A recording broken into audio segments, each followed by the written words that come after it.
What's up, nerds? So the Oscars are upon us, and let me tell you, the nominations are out, and they are as absurd as you might believe they were. I mean, they're just ridiculous. So first of all, they will be hosted by Conan O'Brien.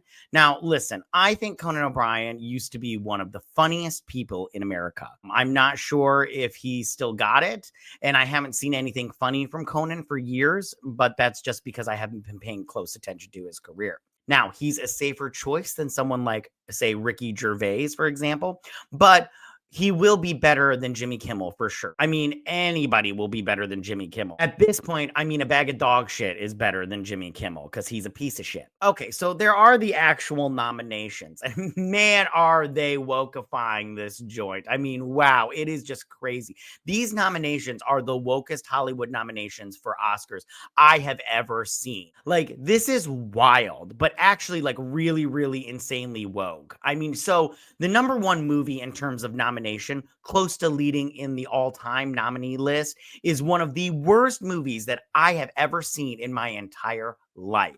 And it's called Emilia Pérez. Now, it is legitimately one of the worst movies ever made. I have seen thousands of films at this point in my life, and Emilia Pérez is one of the worst movies I have ever seen. It is terrible. I will be putting up a review soon. It's horrifying. I mean, it's a musical for those who don't know about this transgender Mexican drug lord who contacts a lawyer played by Zoe Saldana to help him transition into a her, and then ends up in a bizarre family situation with his ex-wife, who's played by Selena Gomez, who's having an affair with another guy. Well, I mean, she doesn't know she's having an affair because as far as she knows, her husband is dead. And I'm all like, this is just weird. I mean, it's like a badly written telenovela. I mean, and it turns out that her husband isn't dead.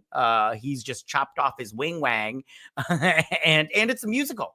It's completely awful. It's a terrible freaking movie. It's just the worst.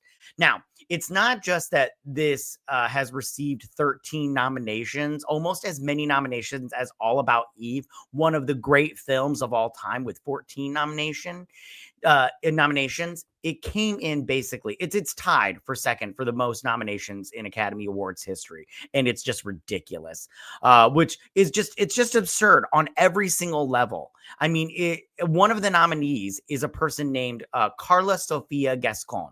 Now, Carla Sofia Gascon is a dude and is nominated as Best Actress. Best Actress! Listen, ladies, if you want to demonstrate your full-scale inferiority, it seems to me that nominating a man to win Best Actress is a pretty good way of doing that. By the way, can't sing at all. Gascon can't sing to save their life. I mean, not a particularly good actor either. Carla Sofia Gascon didn't do anything in this role, really. I mean, in fact, the only time Carla Sofia Gascon is actually convincing in this movie is when she is playing a man. When she's playing a man in the beginning. Because guess what? Because dude looked like a lady, you know? Now, the song El Mal is nominated for Best Original Song, which is ridiculous because it's not a good song at all. It's terrible. The film is terrible. And of course, the only reason it's being nominated is because it's everything right. It's everything having to do with Trump. This is all just an anti-Trump Hollywood bitch fit. I mean, that's all it is. It's a story about Mexico, which, of course, Trump thinks is terrible. And it's a story about a man who believes he is a woman. And, you know, it's just a terrible movie. And the movie is just terrible. And I don't want to do a review right now. You can go and check out my review, which will be up soon. All I will say is that the entire movie glorifies a man who decides to mutilate himself, abandon his family, and is a drug cartel leader. And that's the hero of the film. So yeah, it's also the music. It just sounds as though a deaf and dumb rapper wrote it. Meanwhile, other prominent nominations, Sebastian Stan has been nominated for Best Actor in a Leading Role for The Apprentice, which of course is a movie about Donald Trump. Now that movie failed at the box office and nobody really wanted to see it. And I did see it myself because I did want to see what it was, and I thought it was interesting. But first of all, if you're going to do a movie about Donald Trump as a young man, it can't be a drama. It sort of has to be a comedy, but I did still like the movie. And we all remember Donald Trump as a young man, at least those of us older than the age of 20, like myself included.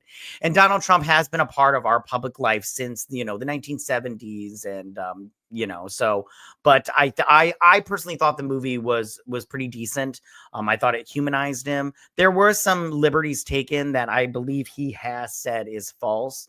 And if you know what I'm talking about the struggle snuggles. I mean, he gets nominated.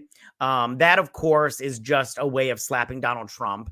The other nominees for Best Picture are Anora, a charming story about a prostitute who falls in love with a Russian gang leader's son. And I thought that movie, a lot of people are praising that movie. I think that movie is so overhyped and so overrated. It's not that great. Now, there is also The Brutalist, which I have not seen yet, but I am interested in seeing it, which is about a Jewish refugee who comes to the United States and is apparently an amazing architect, and his experience with American capitalism. There's The Complete Unknown, which is the Bob Dylan movie. Conclave, which is a horrifying piece of trash. So I did want to see that movie, but I did not like it. I did a review for it. I'll leave it in the iCard section. But spoiler alert, the twist ending in Conclave is that the new pope is a trans lady. From Emilia Pérez. No, it's actually an intersex person. And it turns out that some of the cardinals know this and they go along with it because it's too late to reverse it. And I just want to be like, do you even know how to Catholic, my dude? That's not how it works. Okay. You could totally turn it around. Doom Part 2 is nominated, but certainly will not win because it's better than every movie that I just named. I mean, we've got that. I mean, we can't have nice things, you guys. So nobody's even mentioned Doom Part 2 as a possible winner. I believe, except for Wicked, it's the highest box office on this list. And nobody's even mentioned it, from what I can tell. And it's a better movie. Like I said, it's a better movie than any movie that I've mentioned so far, except for Wicked. I really liked Wicked. So yeah, a bunch of trash movies nominated for the highest awards in Hollywood, because that's how all of this works. I mean, aren't you tired of all the lies and the twists of the mainstream media talking points?